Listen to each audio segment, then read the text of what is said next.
नमस्कार, मैं हूं आशीष त्रिपाठी आपके साथ। आप देख रहे हैं अढ़ाई का अड्डा। और मध्य प्रदेश में भारी बारिश का दौर जारी है। नदियां उफान पर हैं, डैम लबालब हैं। नरसिंहपुर में बरगी बांध के 19 गेट्स खोलने पड़े। गोटेगांव जबलपुर से सड़क मार्ग का संपर्क टूट गया। बरमान घाट जलमग्न हो गया। नर्मदापुरम में नर्मदा जी उफान पर हैं। दमोह में भारी बारिश से बाढ़ के हालात हैं। बारिश से बजरंगबली का मंदिर बह गया, लेकिन प्रतिमा जस की तस है। इधर अशोकनगर में चंदेरी राजघाट के महारानी लक्ष्मीबाई बांध के गेट खोलने से उत्तर प्रदेश और मध्य प्रदेश को जोड़ने वाले पुल पर पानी आ गया। वहीं निवाड़ी के माता टीला डैम से पानी छोड़े जाने से बेतवा नदी उफान पर है। पन्ना समेत कई जिलों में भारी बारिश से हाल बेहाल हैं। शायद तस्वीरें इस वक्त आपकी टीवी स्क्रीन पर। बारिश के बाद बेहाल हुए हालात, इन तस्वीरों को देखकर आप अंदाजा लगा सकते हैं क्या स्थिति फिलहाल बारिश की वजह से बनी हुई है। बालाघाट के वारा सिवनी के टोंडिया नाले में पानी के तेज बहाव में फंसे एक शख्स की जान बचा ली गई है। दरअसल शख्स पानी के तेज बहाव में बह गया था और वारा सिवनी लालबर्रा मार्ग पर स्थित टोंडिया नाला के बीच बनी सड़क को ये पार करने की कोशिश कर रहा था। उफनते हुए नाले में इसे फंसा देख पुलिसकर्मी और एक होटल संचालक ने साहस दिखाकर सूझबूझ का परिचय देते हुए इसे बाहर निकाला। बताया जा रहा है कि ये अपने बीमार मां के लिए दवाई लेने गया था और इस दौरान ये यहां पर फंस गया और ऐसी विपरीत परिस्थितियों में वहां पर साहस दिखाकर लोगों ने उसे बाहर निकाल लिया। तेज बहाव के पानी में ये फंस गया था। पुलिसकर्मी और होटल संचालक ने इस शख्स की जान बचा ली। अपनी बीमार मां के लिए ये दवाई लेने के लिए गया हुआ था। ऐसी परिस्थिति में यदि कोई फंस जाता है तो उसका कारण समझ में आता है, लेकिन आप ऐसा न करें।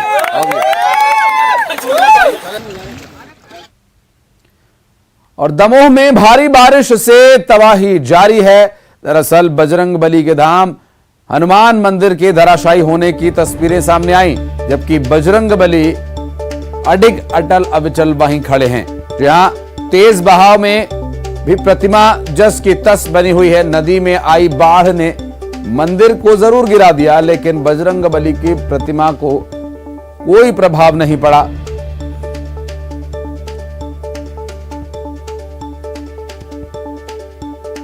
दमोह से ये तस्वीरें सामने आई जहां तेज बहाव में भी प्रतिमा जस की तस खड़ी है। यहां बजरंगबली का मंदिर हुआ करता था और पानी के तेज बहाव का जो असर मंदिर पर हुआ उसकी तस्वीरें आपकी टीवी स्क्रीन पर, लेकिन बजरंगबली की प्रतिमा जस की तस।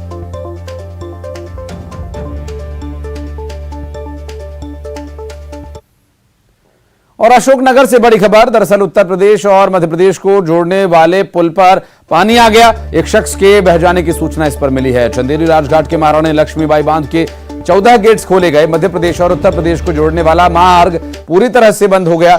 निचली बस्तियों में रहने वाले ग्रामीणों को अलर्ट जारी किया गया है। प्रति सेकंड छोड़ा जा रहा है 1,25,000 क्यूसेक पानी।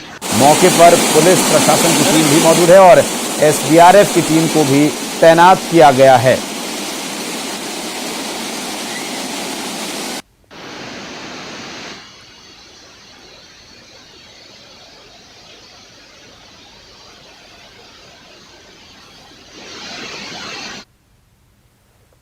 और मध्य प्रदेश में मूसलाधार बारिश का दौर लगातार जारी है। मौसम विभाग ने भारी बारिश के मद्देनजर राज्य के लिए कुछ जगहों पर येलो तो कुछ जगहों पर ऑरेंज अलर्ट जारी किया है। आपको बता दें कि मूसलाधार बारिश के बाद क्या है सूरत हाल देख सकते हैं आप। तस्वीरों में आप देख सकते हैं कि आज गोबर विक्रेताओं को भुगतान किया जा रहा है। किया गया है 5 करोड़ 60 लाख रुपए की राशि में से 2 करोड़ 29 लाख रुपए भोपाल में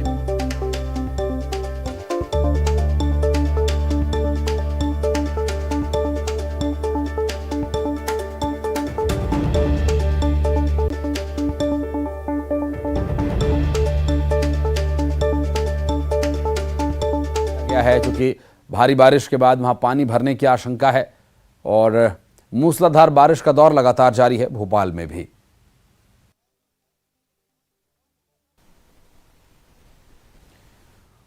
और सीधा आपको ले चलते हैं, मुख्यमंत्री भूपेश बघेल क्या कुछ कह रहे हैं, सुनवाते हैं।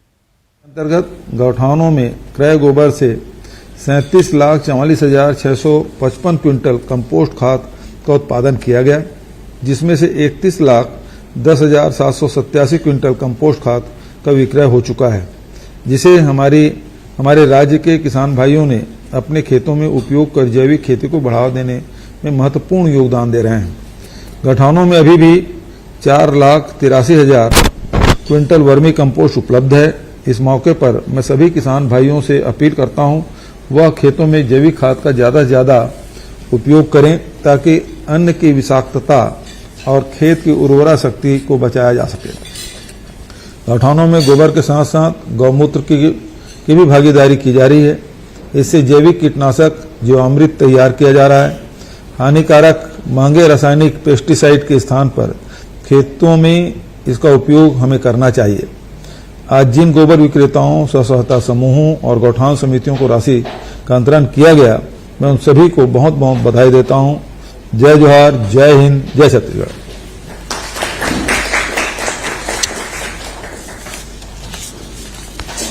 मैं माननीय मुख्यमंत्री जी का आभार व्यक्त करता हूँ, माननीय मुख्यमंत्री जी का भी आभार व्यक्त करता हूँ, माननीय मुख्यमंत्री का भी आभार व्यक्त करता हूँ।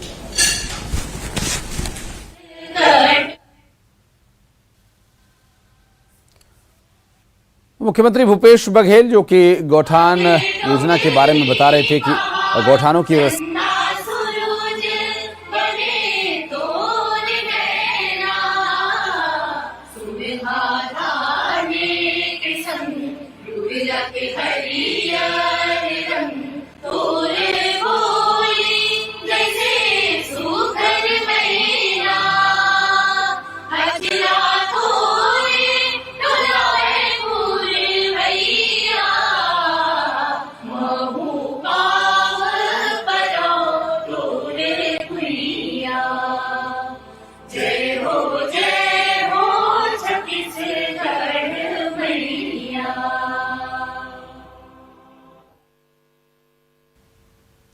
तो मुख्यमंत्री भूपेश बघेल अपने इस संबोधन में उन्होंने बताया कि क्या कुछ अभी प्रदेश के विकास के लिए काम किया जा रहा है, खासकर किसानों को लेकर, किसानों को केंद्र में रखते हुए उनकी खेती किसानी से जुड़े विषयों के बारे में बात करते हुए, जो एक खाद की समस्या अक्सर रहती है और जिस तरह से जैविक खाद को बढ़ावा देने के लिए जो प्रोत्साहन देने के लिए प्रयास किया जा रहा है, उसके बारे में उन्होंने बताया। क्योंकि जिस तरह रासायनिक खादों का जो इस्तेमाल हमारे धरती को नुकसान पहुंचा रहा है, उसके बारे में भी उन्होंने जानकारी दी और कुछ प्रेजेंटेशन इस वक्त वहां मुख्यमंत्री के कक्ष में चल रही है और ये प्रेजेंटेशन किस तरह से उन गौठानों में जो आंकड़ों को जाहिर कर रही है, प्रदर्शित कर रही है, 12 माह का एक ग्राफ स्लाइड के माध्यम से वहां पर दिखाया जा रहा है। पिछले साल 31 जुलाई को सर 2,43,000 क्विंटल क्रय हुआ था, तो इसी अवधि में इस वर्ष ये 4,78,000 पे पहुंच चुका है सर। तो ये योजना एक स्टेबलाइजेशन की ओर आ रही है सर। और पिछले साल सितंबर से फरवरी तक काफी अच्छी गोबर क्रय हुआ था, वही ट्रेंड अब इसी महीनों से अब दिखना प्रारंभ हुआ है सर। चलो सर, जो गोबर खरीदी में वृद्धि है पिछले साल की तुलना में इस साल की, तो लगभग 2 गुना गोबर क्रय अभी हो चुका है सर इसी अवधि के लिए। राशि वितरण में सर पिछले साल हमने इसी समय में 2,17,00,000 रुपए जारी किए थे गोबर क्रय के विरुद्ध, जो इस बार हम जारी करने जा रहे हैं 5,60,00,000 सर। तो गौठान के माध्यम से किस तरह से लोगों के लिए काम किया जा रहा है, इसके बारे में ये स्लाइड्स दिखाई जा रही थी। बढ़ते आगे और नरसिंहपुर से एक बड़ी खबर का रुख करेंगे, जहां बरगी बांध के 19 गेट्स खोलने पड़े और इसके बाद मां नर्मदा का रौद्र रूप देखने को मिला। झांसी घाट डूब गया है, तो वहीं जिले का वाह्या गोटेगांव जबलपुर से सड़क मार्ग का संपर्क भी टूट गया। झिकौली घाट डूब गया, जिले का रायसेन से सड़क मार्ग से संपर्क टूट गया। भगवान ब्रह्मा की तपोस्थली बरमान के रेत की सीढ़ी घाट दोनों पूरी तरह से जलमग्न हैं। ककरा घाट पर नर्मदा ब्रिज डूब जाने से तेंदुखेड़ा का गाडरवारा से संपर्क कट गया है और बरमान सतधारा घाट पर कहीं लोग सेल्फी ले रहे हैं, कहीं रील बना रहे हैं, तो कहीं वीडियो बना रहे हैं। निचली बस्तियों में अलर्ट जारी कर दिया गया है और खुद से लोग बचाव में लगे हुए हैं। कई जगह से प्रशासन नदारद नजर आया। मध्य प्रदेश का ये ऐतिहासिक सतधारा घाट है, जहाँ कहते हैं कि भगवान ब्रह्मा ने पास में तप किया था और इस घाट पर 5 पांडवों ने अज्ञातवास बसाया था। इसके चलते यहाँ पे पांडव कुंड भी है। तो ये पूरा 7 धाराओं से मिलकर ये सतधारा घाट बना हुआ है और 7 धाराएं आज एक धारा में, एक रौद्र रूप में नजर आ रही हैं। आप देख सकते हैं किस तरह से मां नर्मदा में अथाह जलराशि है। बरगी के 19 गेट खोलने के बाद ये सतधारा घाट का पुराना ब्रिज है। खतरे के निशान आप देख सकते हैं, लगभग 1 मीटर के आसपास खतरे का निशान बचा हुआ है। खतरे के निशान से 1 मीटर नीचे नर्मदा नदी की धार बह रही है और लोग अभी भी देखिए किस तरह से प्रसाद के लिए और दर्शन करने के लिए अभी भी लालायित हैं। ऐसे में समझा सकता है कि हम जब प्रशासनिक व्यवस्था ना हो तो खुद कैसे नर्मदा घाटों पर संयम बरतें। इस तरह की जो गलतियाँ कहीं ना कहीं नुकसानदेह भी साबित हो सकती हैं। तो ज़रूरी है कि इन घाटों से दूरियां बनाए रखें। आप जाइए, इन घाटों का लुत्फ लीजिए, मौसम सुहाने मौसम का आनंद लीजिए, लेकिन कहीं ना कहीं इस बात का भी ध्यान रखिए कि यदि पैर स्लिप होता है या इस धार में चले जाते हैं तो क्या हश्र होगा। ऐसे में सुरक्षा की ज़रूरत भी है और कहीं ना कहीं प्रशासन व्यवस्थाओं की ज़रूरत भी है। लेकिन प्रशासन जिस तरह से यहाँ नदारत है तो समझा सकता है कि हमें खुद अपने आत्मसंयम का परिचय देना पड़ेगा। लेकिन जिस तरह से नर्मदा में अथाह जलराशि, उससे समझा सकता है कि किस तरह नर्मदा रौद्र रूप में है। 19 गेट बरगी के खुले हुए हैं और उससे नर्मदा के सारे घाट लबालब नज़र आ रहे हैं और इसके चलते नरसिंहपुर का जबलपुर और रायसेन से सीधा संपर्क भी सड़क मार्ग से कटा हुआ है। नरसिंहपुर के सतधारा घाट से आशीष जैन, न्यूज़ 18। और जबलपुर में बारिश के चलते नदियां उफान पर हैं। बरगी बांध के 19 से ज्यादा गेट्स खोले गए और 19 गेटों से पानी छोड़ा जा रहा है। बरगी स्थित मुहास गांव में पुल के ऊपर पानी बह रहा है, लेकिन अब जरूरी काम के लिए पुल पार करना ग्रामीणों की मजबूरी बन चुका है। इधर ग्रामीण क्षेत्रों का निरीक्षण करने विधायक संजय यादव भी पहुंचे, जिन्हें जिला प्रशासन और राज्य सरकार पर नाराजगी भी उन्होंने जाहिर की और 4 सालों की राज्य सरकार से बड़ा पुल बनाए जाने की मांग को उन्होंने दोहराते हुए कहा कि उसके बावजूद प्रशासन यहां भेदभाव कर रहा है।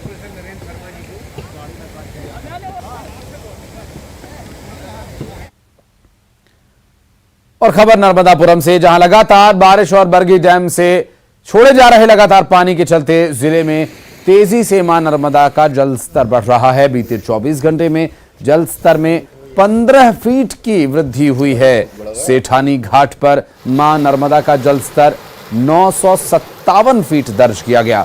इटारसी के तवा डैम का जल स्तर 1160 फीट दर्ज किया गया है। मौसम विभाग ने बारिश को लेकर अलर्ट जारी किया और जिले में बाढ़ के हालात को देखते हुए प्रशासन ने अलर्ट जारी कर लोगों को घाट सहित जलभराव वाले स्थानों पर न जाने की सलाह दी है और निचले इलाकों में अलर्ट जारी कर पुलिस प्रशासन हालात पर नजर बनाए हुए है।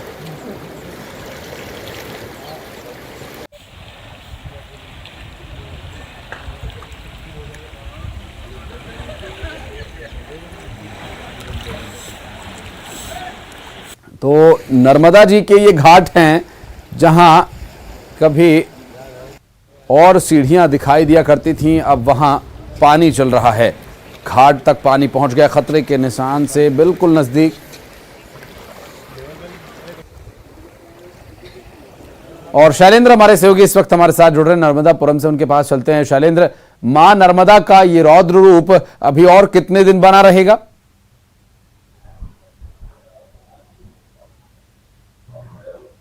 जी आशीष, यदि नर्मदापुरम की बात की जाए तो बीते दिनों जिले में जो बारिश हुई है, इसके साथ ही जो नर्मदा का जल भराव का या तटीय क्षेत्र है वहां पर बेहद बारिश दर्ज की गई थी, जिसके चलते हुए बरगी बांध के 19 गेट खोले गए हैं और तकरीबन 9500 क्यूमेक्स पानी जो है वो डिस्चार्ज किया जा रहा है। इसके साथ ही जो जिले के आसपास के क्षेत्रों में बारिश हुई उसके कारण नर्मदा के जलस्तर में बीते 24 घंटे में तकरीबन 15 फीट की बढ़त हुई है और फिलहाल जो नर्मदा का जलस्तर है वो सेठानी घाट पर मां नर्मदा 957 फीट के जो निशान है उसको पार कर गई हैं। 964 जो है वो खतरे का अलार्म लेवल है। यहाँ पर नर्मदापुरम की यदि बात की जाए, जो तटीय क्षेत्र है वो काफी ऊंचा है, लिहाजा फिलहाल बाढ़ के भयंकर हालात नहीं बने हैं, लेकिन प्रशासन ने जो लो लाइन एरिया है वहां पर अलर्ट जारी कर दिया गया है।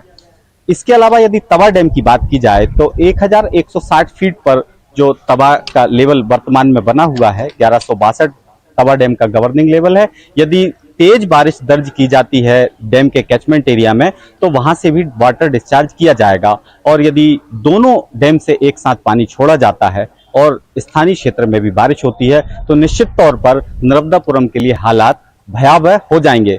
फिलहाल प्रशासन नजर बनाए हुए है, तमाम लोग जो है वो घाटों पर पहुंच रहे हैं इस बाढ़ को देखने के लिए। सो ऐसी कोई दुर्घटना की स्थिति ना बने, प्रशासन ने घाटों की बैरिकेडिंग करके लोगों का स्नान करना और घाटों पर पहुंचना बंद किया है, और प्रशासन जो है अलर्ट मोड पर है और उसने हालात पर नजर बनाए रखी है। बिल्कुल शैलेंद्र, कुदरत का ये नज़ारा देखने का जो एक उत्सुकता है वो लगभग सभी लोगों में होती है, लेकिन सावधानी बरतने की आवश्यकता है। बहुत शुक्रिया आपका इस पूरे मामले पर जानकारी देने के लिए, तस्वीरें दिखाने के लिए।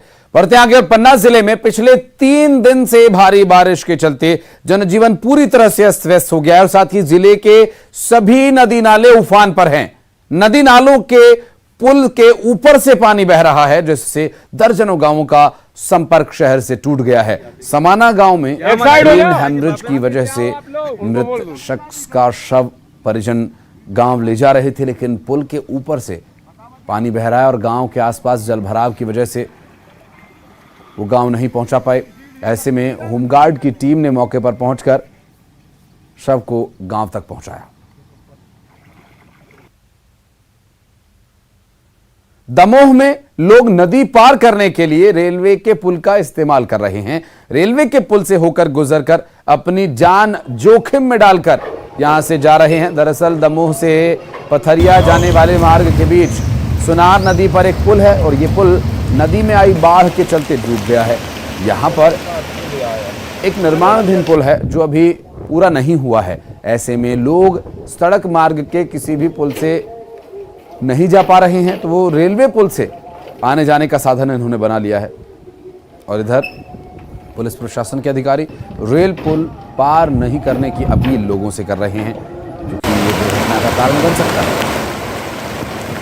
हम लोग अभी दमोह से लौट रहे थे पथरिया के लिए, तो देखा कि यहाँ पर अधिक बारिश हुई है, तो दमोह का जो पुल है, दमोह जाते हैं सोना नदी वाला, तो वो डूब गया है। तो उस कारण से हम लोगों को रेलवे ट्रैक का जो पुल है उसके ऊपर से निकलना पड़ रहा है। तो हमारी शासन से निवेदन है कि जल्दी से जल्दी इस कार्य को पूर्ण करवाने की कृपा करें, ताकि जो लोग रेलवे ट्रैक से निकलते हैं उनको परेशानी ना हो। सुनार नदी लगातार उफान पर आ रही है। सामान्यतः देखने में आ रहा है लोग पुल पार कर रहे हैं और रेलवे पुल से भी पार करके दूसरी तरफ जा रहे हैं। तो मेरी लोगों से अपील है कि जब नदी उफान पर रहे तो पुल पार ना करें और रेलवे पुल पर भी ऊपर से ना जाए। और छिंदवाड़ा में होने वाली पंडित धीरेन्द्र कृष्ण शास्त्री की रामकथा से पहले बागेश्वर महाराज कमलनाथ के निवास पर पहुंचे, जहां कमलनाथ के द्वारा और उनके बेटे नकुलनाथ के साथ ही पंडित धीरेन्द्र कृष्ण शास्त्री की आरती उतारी, उनका स्वागत किया। और कमलनाथ और नकुलनाथ ने आरती उतारकर पंडित धीरेन्द्र कृष्ण शास्त्री को माला पहनाकर उनका स्वागत किया। छिंदवाड़ा में रामकथा का आयोजन होना है और पंडित धीरेन्द्र कृष्ण शास्त्री यहां पर कथा वाचन करेंगे, और ये तस्वीरें आपको हम दिखा रहे हैं छिंदवाड़ा से।